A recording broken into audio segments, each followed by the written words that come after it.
हिमाचल प्रदेश में आत्मनिर्भरता की अवधारणा को मजबूत करने और भारतीय अर्थव्यवस्था में प्रदेश की भागीदारी को बढ़ाने के उद्देश्य से शिमला स्थित सचिवालय में हिमकोस्ट के आत्मनिर्भर यात्रा हिमाचल चैप्टर विषय का विशेष कार्यशाला का आयोजन किया गया। कार्यशाला में विज्ञान एवं प्रौद्योगिकी, नवाचार, उद्यमिता, स्थानीय संसाधनों के बेहतर उपयोग तथा आर्थिक विकास से जुड़े विभिन्न विषयों पर विस्तार से चर्चा की गई। कार्यशाला में Himachal Pradesh council for science, technology and environment HIMCOSTE के संयुक्त सदस्य सचिव डॉक्टर सुरेश अत्रे ने संबोधित करते हुए कहा कि आत्मनिर्भर भारत का सपना तभी साकार होगा जब प्रत्येक राज्य अपने स्थानीय संसाधनों, वैज्ञानिक अनुसंधान, नवाचार और कौशल विकास का प्रभावी उपयोग करते हुए अपनी आर्थिक क्षमता को मजबूत बनाएगा। उन्होंने कहा कि हिमाचल प्रदेश के पास प्राकृतिक संसाधनों, कृषि, बागवानी, औषधीय पौधों, पर्यटन और जैव विविधता के रूप में अपार संभावनाएं हैं, जिन्हें आधुनिक विज्ञान और तकनीक के माध्यम से नई दिशा दी जा सकती है। डॉक्टर अत्रे ने कहा कि हिमकोस्ट लगातार ऐसी योजनाओं और कार्यक्रमों पर कार्य कर रहा है जिनसे विज्ञान और तकनीक का लाभ आम लोगों तक पहुंचे। उनका कहना था कि केवल अनुसंधान तक सीमित रहने के बजाय वैज्ञानिक उपलब्धियों को उद्योग, कृषि, शिक्षा, ग्रामीण विकास से जोड़ना समय की आवश्यकता रहता है। उन्होंने कहा कि भारत की अर्थव्यवस्था को मजबूत बनाने में राज्यों की भूमिका अत्यंत महत्वपूर्ण है। यदि स्थानीय स्तर पर नवाचार को बढ़ावा दिया जाए। देखिए, ये आत्मनिर्भर यात्रा Himachal technology board of India के साथ यहाँ पे ऑर्गेनाइज कर रहे हैं हिमकोस्ट की तरफ से। हमारे मिनिस्टर इंचार्ज माननीय मुख्यमंत्री जी हैं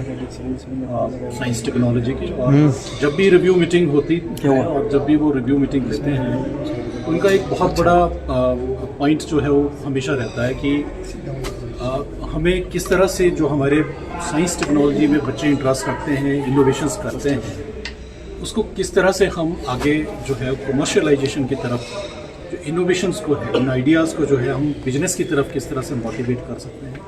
ताकि हमारी इकोनॉमी का इसका पूरा बेनिफिट मिले उनके प्रोजेक्ट आइडियाज़ का। आज के इस कार्यक्रम में सभी रिसर्च इंस्टीट्यूशंस की तरफ से रिसर्चर्स, चाहे वो IITs हैं, चाहे वो NIT है, चाहे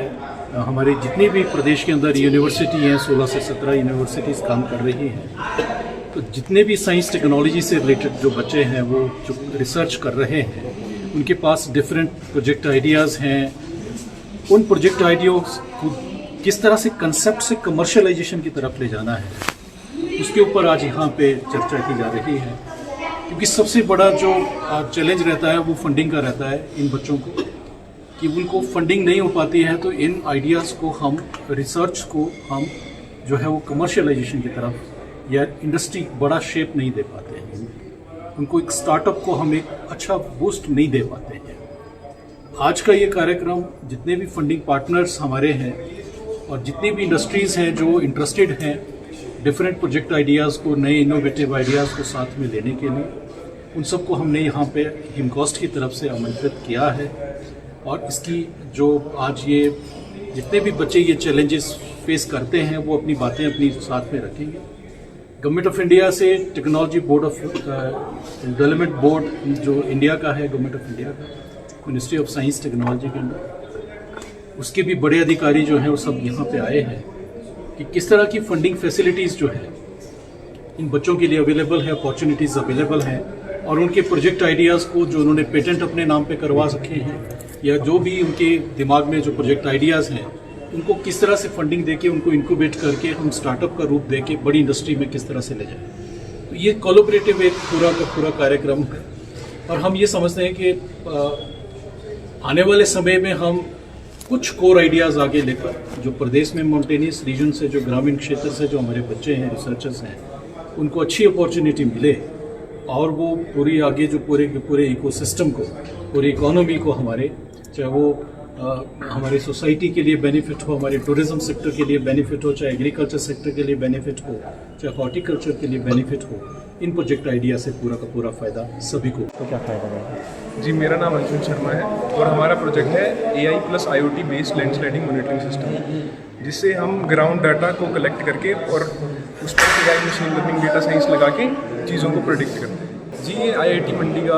प्रोजेक्ट है जो कि इंटीओट्स प्राइवेट लिमिटेड सर्विसेज नाम की कंपनी है, उसके अंडर रजिस्टर्ड है। और इसमें हमारे director professor Varun Dutt, professor K V. Uday और सीनियर बिजनेस मैनेजर चंदन वैद्या, ये ऐसी टीम है और काफ़ी टीम है ये जिसके पीछे काम कर रही है। जी, हमारा जो AI based IoT learning system है, ये बेसिकली 12 पैरामीटर्स को कलेक्ट करता है, जैसे कि temperature, humidity, acceleration, gyroscope movement, antecedent rainfalls, soil moisture, मतलब 12-13 पैरामीटर्स हैं जिसको हम अलग अलग प्रकार के सेंसर से कलेक्ट करते हैं रियल टाइम। हर 10 मिनट के बाद हमारे सेंसर पे और हमारे डेटाबेस पे रीडिंग आती है। वो हम डेटा को कंटिन्यूस मॉनिटर करते हैं कि कोई हलचल नहीं हो रही, कोई मॉइस्चर तो नहीं बढ़ रहा है या हमारी कोई प्रीवियस वार्निंग है। इसके हिसाब से सारी कैलकुलेशन हम करके हम